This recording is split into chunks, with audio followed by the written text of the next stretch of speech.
Hello' everyone, মই হাঁহ মাংস বনাবলৈ লৈছোঁ দেই। এইফালে আলু দুটা কাটি লৈছোঁ, এইফালে পিঁয়াজ, এইফালে জলকীয়া লৈ লৈছোঁ, এইফালে ৰচুন আদা, এইফালে হাঁহৰ মাংস অলপ বনাম দেই, বেছি নহয় কিন্তু। এইফালে তেল গৰম হোৱাৰ লগে লগে চৰুত পিঁয়াজে দি ল'লোঁ। ভিডিঅ'টো পিছে কালি দিম বুলি কৈছিলোঁ মই আপোনালোকৰ আগত, কিন্তু কালি বিশেষ এটা অসুবিধাৰ কাৰণে দিয়া নহ'ল আৰু এডিট কৰিব পৰা নাছিলোঁ। সেইটো কাৰণে আপোনালোকৰ আগত ক্ষমা বিচাৰিছোঁ। আৰু এতিয়া কেনেদৰে বনাওঁ মই তাকে আপোনালোকে চাওকচোন। এইফালে ৰচুন আদা খুদি লৈছিলোঁ, সেইখিনি দি দিলোঁ আৰু এইফালে কেঁচা জলকীয়া 4টা দি লৈছোঁ। এইফালে এতিয়া ভালদৰে এইখিনি ভাজি মেলি ল'ম।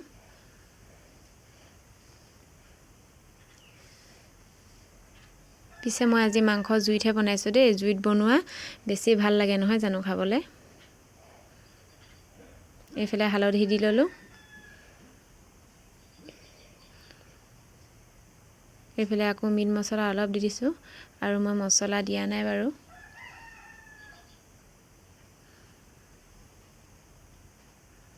এইখিনি আকৌ ভালদৰে লৰাই মেলি লৈছোঁ। আৰু এতিয়া এইফালে মাংস কেইডোখৰ দি দিছোঁ। এইফালে আকৌ ভালদৰে লৰাই মেলি লৈছোঁ। আপোনালোকে বাৰু হাঁহৰ মাংস খাই ভাল পায়নে? নিশ্চয় কমেণ্ট কৰি জনাব দেই। এইফালে নিমখো দি ল'লোঁ। এইফালে এতিয়া ধুনীয়াকৈ ঢাকি মেলি দিম। এয়া দেখিছেনে? একদম ধুনীয়াকৈ তেল ওলাবলৈ ধৰিছে।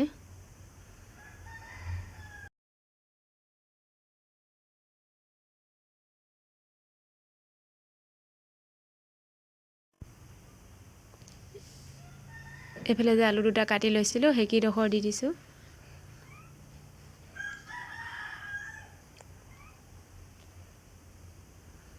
এতিয়া ধুনীয়াকৈ লৰাই মেলি এতিয়া আলুবিলাক সিজিবলৈ দিম। আৰু এটা মন কৰিছেনে? কালাৰটো ইমান ধুনীয়া হৈ পৰিছে। এতিয়া ঢাকি দিলোঁ। এয়া দেখিছেনে? ইমান ধুনীয়াকৈ মানে একদম কালাৰ ধুনীয়া হৈ পৰিছে। একদম তেলো ওলাই পৰিছে ধুনীয়াকৈ। পানী অলপ গৰম কৰি থৈছিলোঁ, সেয়া দি দিলোঁ। এতিয়া আকৌ একদম ভালদৰে উতলিবলৈ ধৰিছে। ল'ৰাজনীৰ লগত যে একদম মানে ভালদৰে না ভিডিঅ' এটা কৰিবলৈ পাওঁ, নাই ভিডিঅ' এটা ভালদৰে এডিট কৰিবলৈ পাওঁ। একদম মানে যেতিয়া এডিট কৰিবলৈ বিচাৰোঁ বা ভিডিঅ' এটা কৰিবলৈ বিচাৰোঁ, তেতিয়াই আমনি লগাই থাকে। ফাইনেলি শাকখিনি সিজি মেলি ৰেডি হৈ গ'ল। এতিয়া ভাত বাঢ়ি ল'ম। ধুনীয়াকৈ ভাতখিনি ওলাই লৈছোঁ দেই।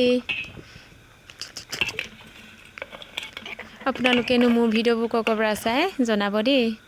আৰু যদি মোৰ ভিডিঅ'বোৰ চাই ভাল লাগে, লাইক কমেণ্ট শ্বেয়াৰ কৰি দিব দেই। আৰু যদি নতুনকৈ আহিছে পেজটো ফ'ল' কৰি থৈ যাব। এইফালে ধুনীয়াকৈ শাকখিনিও ওলাই লৈছোঁ।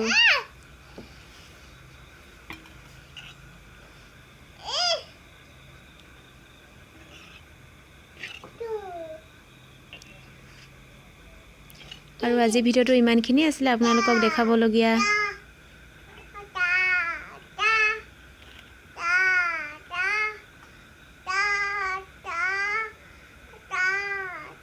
এইফালে সৰু জলকীয়া দুটা লৈ লৈছোঁ দেই।